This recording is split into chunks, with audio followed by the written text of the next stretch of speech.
tout le monde, j'espère que vous allez bien. On se retrouve aujourd'hui pour une nouvelle vidéo et on se retrouve aujourd'hui pour mes achats manga 8. Donc à tout de suite avec la suite de la vidéo. Donc du coup on va commencer avec la partie shoujo. J'aurai deux shoujo à vous présenter. On commence avec le tome 5 et le tome 6 de Alice au royaume du Joker de Kunrose et Momonosuke Fujimaru, publié chez Kiun dans leur collection shoujo. Il s'agit bien d'un shoujo de type aventure fantastique fini avec 7 tomes au prix de 7,65€ et 13,30€. La couverture, deux couvertures sont très jolies. Le dos est très beau.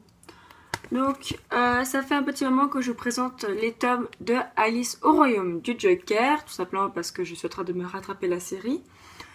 Donc dans ces deux tomes en fait tout simplement le couple de ce manga qui est en train vraiment de se mettre vraiment en place, et on a toujours ces problèmes de Alice en fait, parce que de cette saison du printemps, et Alice se retrouve tout le temps en fait dans une prison. Pourquoi surtout cette prison?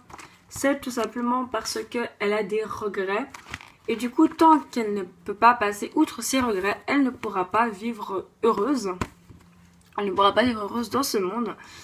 Parce qu'en fait, j'ai appris il n'y a pas longtemps que Alice au royaume c'était en fait un jeu vidéo, un jeu de drague japonais, où tu pouvais draguer les personnages de ce monde de Alice au royaume du Joker, du machin, du truc. Et donc, dans la saison Alice au royaume du trèfle, elle était avec un autre personnage, et là, elle est avec un personnage que je pense que vous devinez lequel c'est. Voilà. C'est pas vraiment du spoil, hein, ça se voit super vite. Et en fait, du coup, c'est pour ça que je pense que j'aime bien ce manga, parce que le drag pour filles, c'est un des seuls trucs un peu filles que j'aime bien. Genre Amour secret, j'adore. Mais c'est vraiment un des seuls trucs que j'aime bien comme ça. Un peu filles que j'aime. Le reste...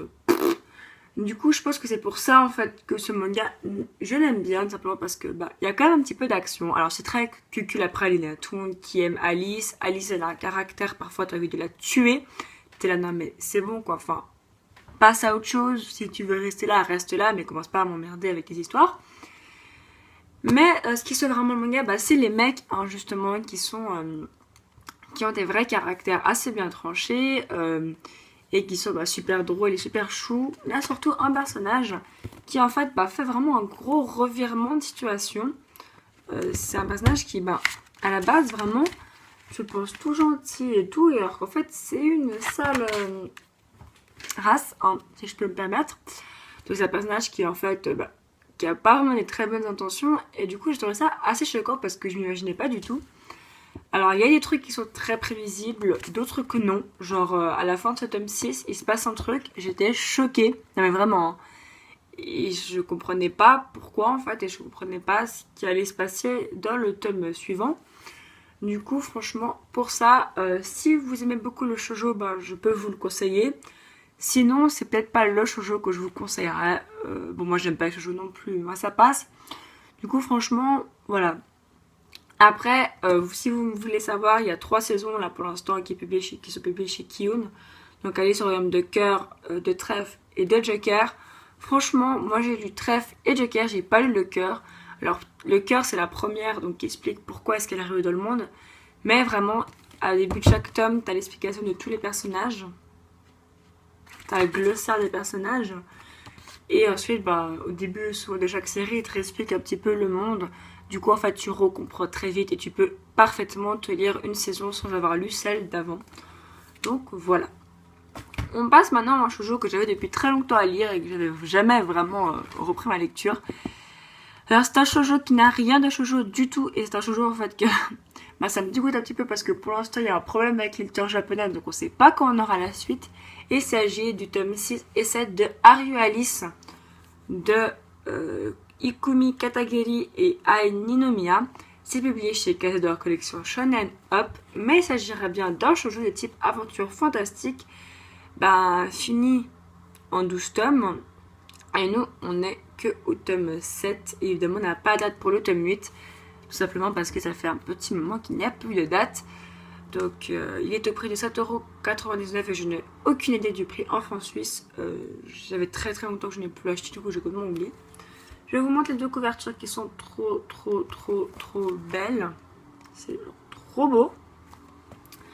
Je vous montre ça. Alors ça va être super compliqué de vous parler de cet homme parce que Are You Alice du style série compliquée. Donc on reprend. Alors dans cet tome ça va être super compliqué pour moi de faire un résumé clair. Donc ben voilà.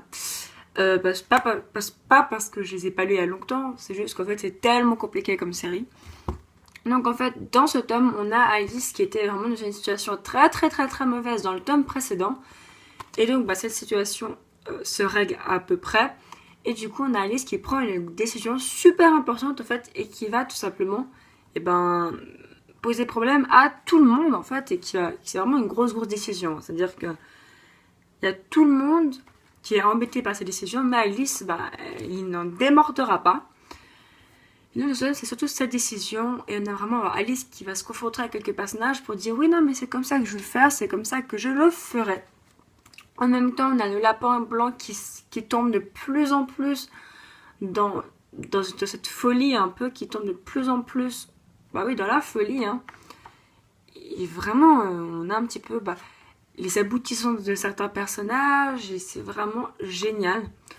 Dans ce tome-là, on a la reine de cœur qui est en très mauvaise posture parce que tout simplement, on est dans le jour de congé un peu du monde des Pays des Merveilles, le jour où Alice n'existe pas. Alice, évidemment, ça se passe pas comme prévu, hein, parce que monsieur a trop la flemme de rester chez lui.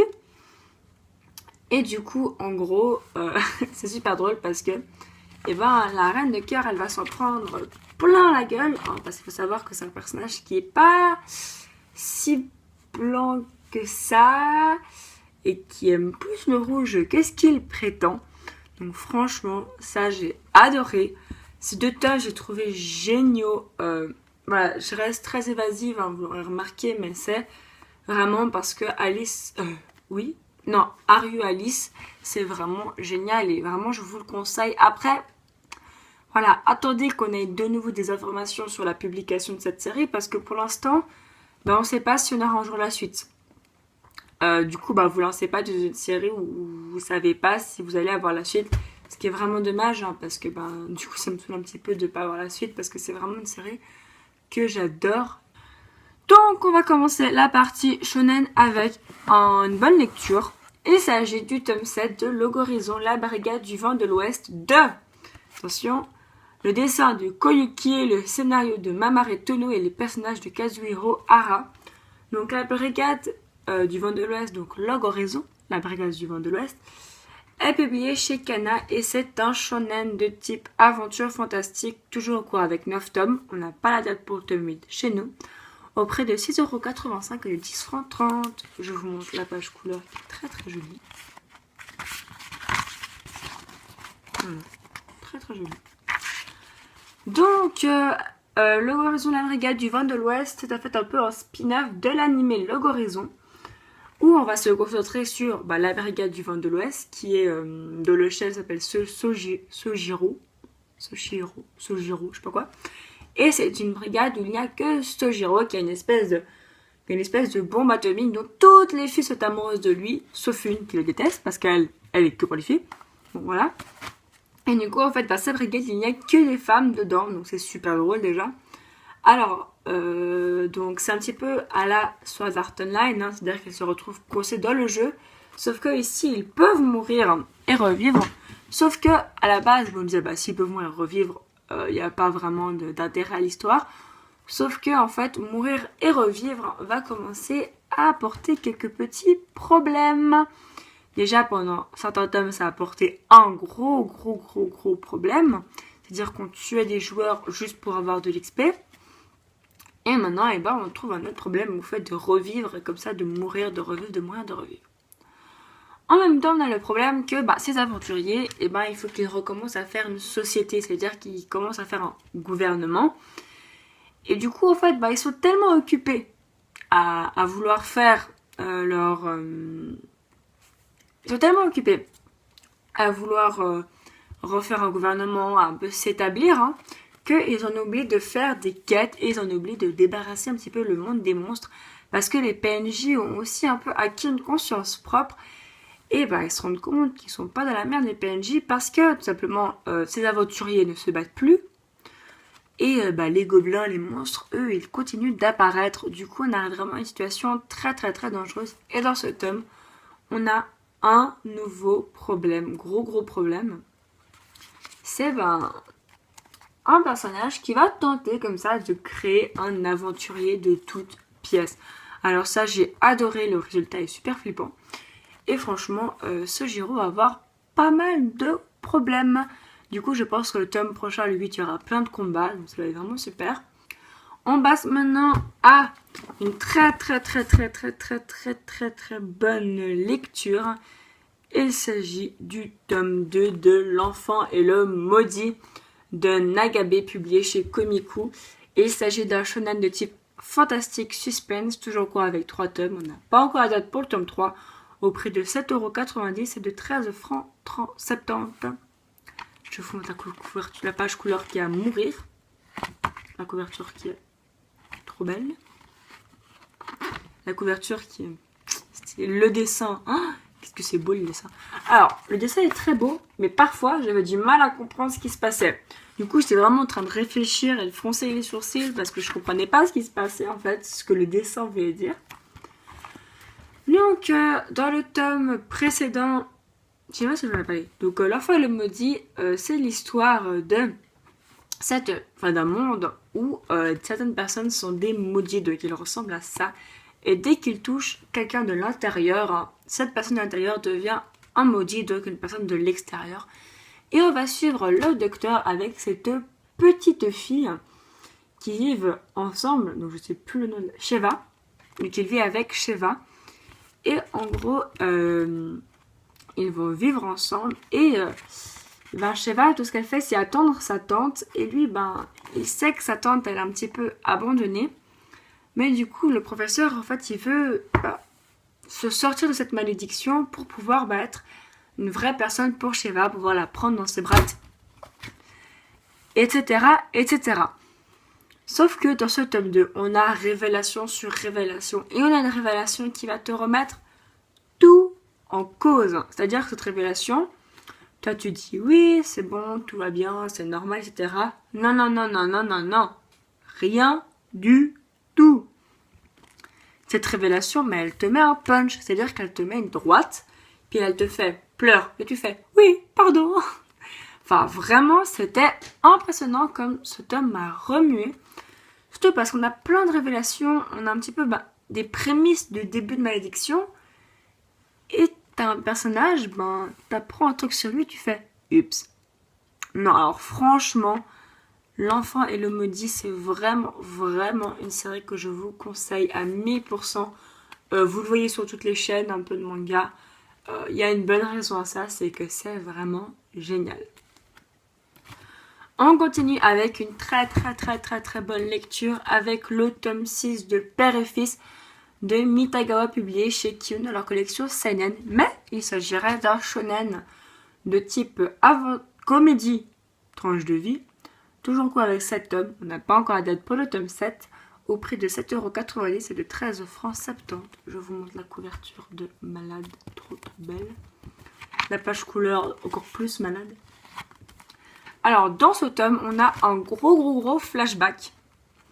Donc, un gros flashback sur un petit peu les prémices de l'amour entre Torakishi et Shiori. Et ensuite, dans ce tome, on a un truc très triste qui se passe. En fait,